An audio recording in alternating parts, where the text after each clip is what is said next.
Good morning, and thank you all for being here today. I would first like to thank the Area Central Detective Unit officers from the 10th District, most notably Officers Cato and Rivera, who actually found this young victim on the street the day that after we were notified of the incident, and members of the State's Attorney's Office who worked so diligently to bring charges in this reprehensible case. As Commander Dinahan will tell you, this is the first of several arrests we expect to make in this investigation.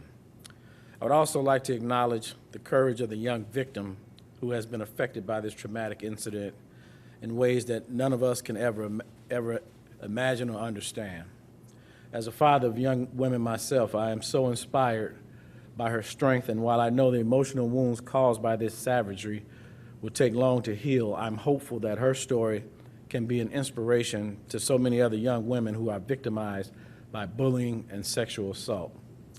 On March 21st of this year, as I was leaving a press conference in the 10th District, I was approached by a young woman who was visibly upset and desperately seeking help for what I later learned to be an absolutely horrific case involving her teenage daughter.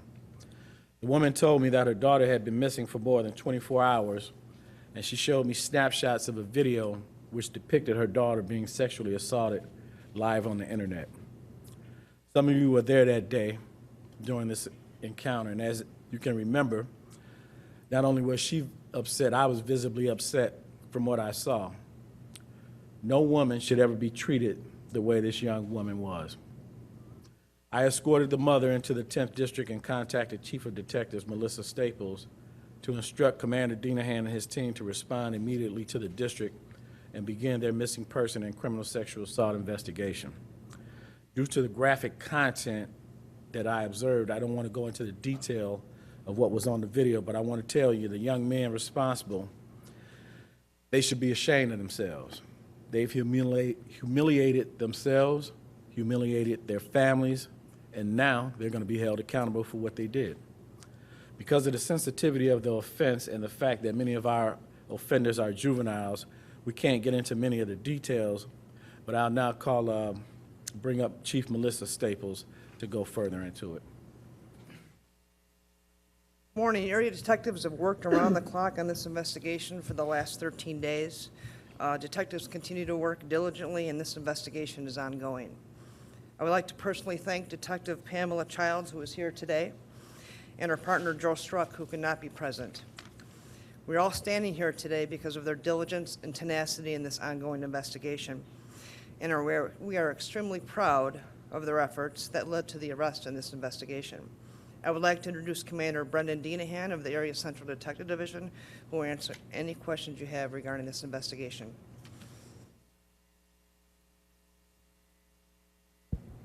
Good morning. I'm just going to go over some basic details of what occurred on the 19th of March. It was the last time our victim was seen. That's when she went missing. 19th of March is actually when the incident took place as well, which was obviously streamed live over Facebook, which everybody knows at this point. On the 20th of March is when the mother of the victim received some of these still shots of what occurred to her daughter, the acts that occurred to her daughter.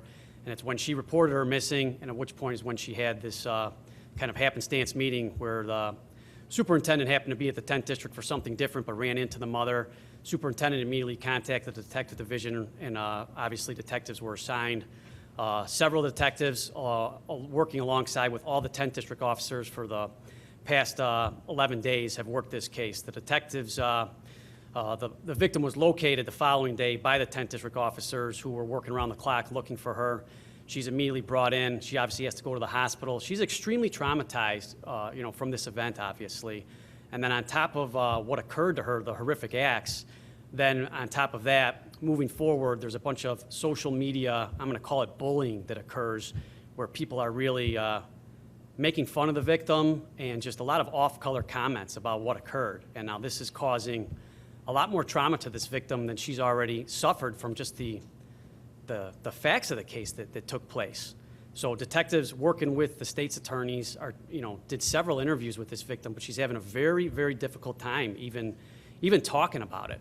So it took a little bit of time, but obviously the detectives working with Facebook have executed several social media search warrants, and we were able to eventually identify 2 of these offenders and secure arrest warrants for them. One of the offenders, 14-year-old, was arrested by the same 10th District officers who were working alongside the detectives these entire days. That individual has now been charged.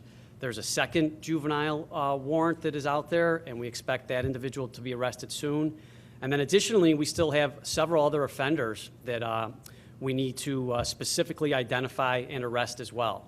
So this was just a very difficult case for all people involved, and obviously for this juvenile, this is just, she's just having such a difficult time even communicating what occurred to her. We obviously have a video of the incident, so we have verifiable, objective evidence of what occurred to this young lady, but she's just having a very difficult time. And then on top of it, constant social media, like I said, bullying of either making fun of her or what occurred here. So this is just a very traumatic incident. The detectives worked around the clock right alongside with the 10th District officers, and we were able to effect an arrest, and we still have a lot more work to do.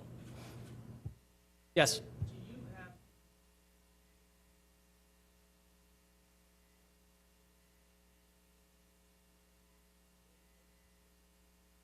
I don't. It doesn't mean that it didn't happen, because we're still going through several of the social media posts and the search warrants. There's a lot of information out there, obviously, on social media, but no, not a direct tie to some of the suspects involved.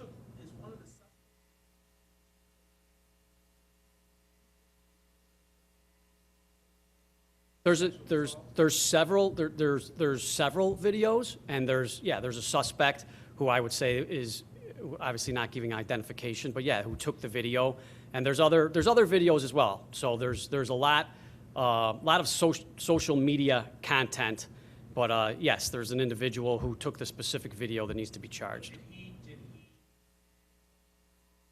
I'm not going to go into to that specific details on what that one video person did or didn't do.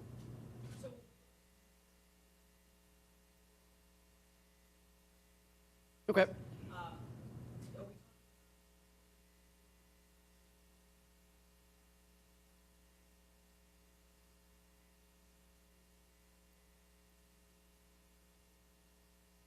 Yeah, so obviously we have the 2 arrest warrants, for the juvenile offenders, one who's already been charged. And I don't want to go into like the specific number for obvious reasons. I mean, at this point, the individuals who were involved, they know what they did, and who was involved. But I'm not going to tip my, hat at this time on the exact number of additional offenders.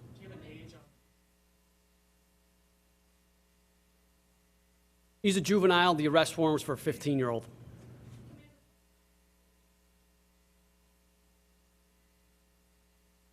We're working with the state's attorney, on that, and I don't have an answer to that right now, because we're so focused on the actual individuals who committed these acts. I know that this was posted and the viewing of it, but we're going to work with the state's attorneys on that. I don't have a great answer for you, but I'm not sure, but we're going to flesh that out and vet that out as we go forward. What about I didn't hear you. I'm sorry. I'm sorry, what about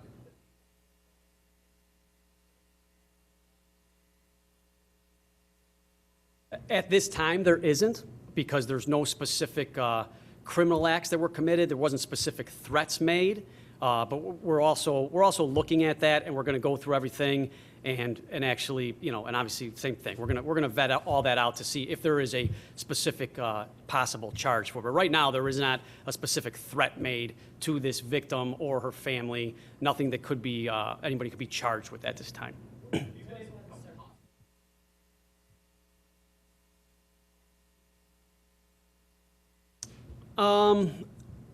The victim knew one of the offenders, okay?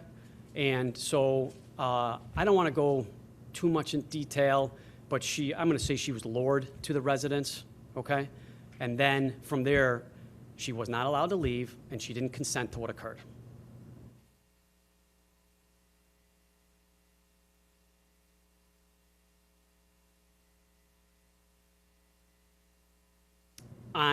You know what, I'm going to say, if I have to correct this, I will. I'm pretty sure that's a juvenile. Okay? Is he the person? Pardon me? Is he the person that's already? You know what? I don't have every single detail. I'm not sure. I'm not sure if all the names. I know the Detective Childs, I know, knows everything, but I'm not positive. And I know that, but, let me.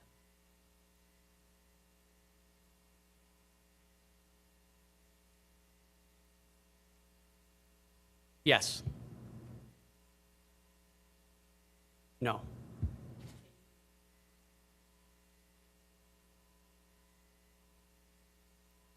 I don't want to go down that path right now. I don't want to answer that, sorry. It did occur in the 10th district, yes, and the 10th district officers and the 10th district commander are aware of the residents, and we're working on that as well, on what else is going on in this house. Pardon me? Yeah, I'm just calling it the 10th district, so Commander Sanchez can give you the name of the neighborhood, the specific name of the neighborhood afterwards. North Lawndale. North Lawndale.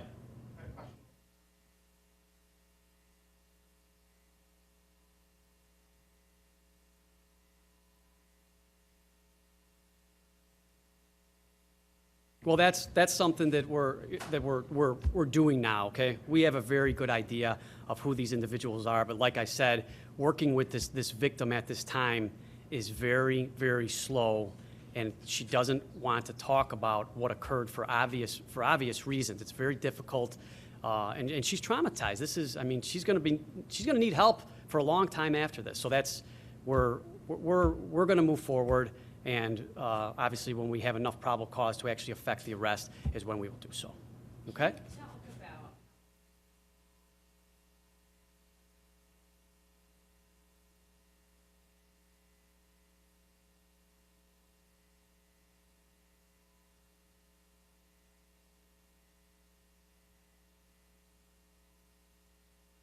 I understand what you're asking, but once the mother gets the screenshot, she immediately comes to the 10th district to fill out the report. She happens to run into the superintendent, and then we immediately started an investigation. So once she gets the screenshots, then she's reporting it to the police, and that's how the timeline takes place.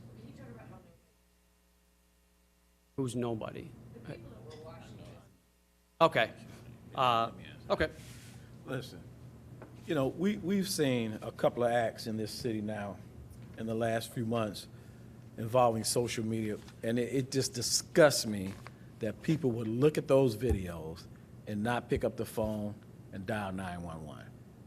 So it makes you wonder, where are we going? What are we doing as a society that people will actually look at those crimes taking place and not pick up the phone and dial 911? That's just silly, you know. But I do want to take a moment to highlight these officers.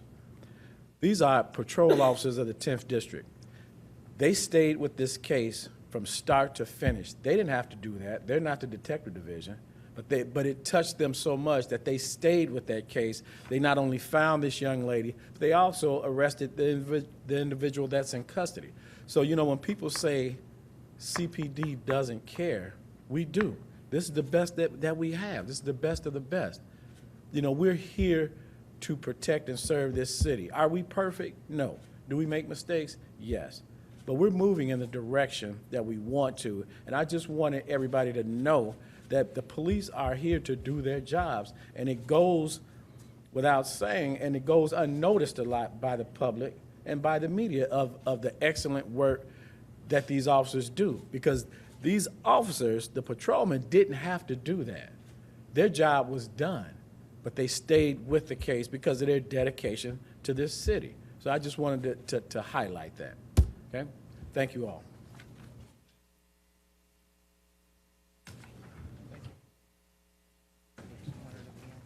She didn't want to talk.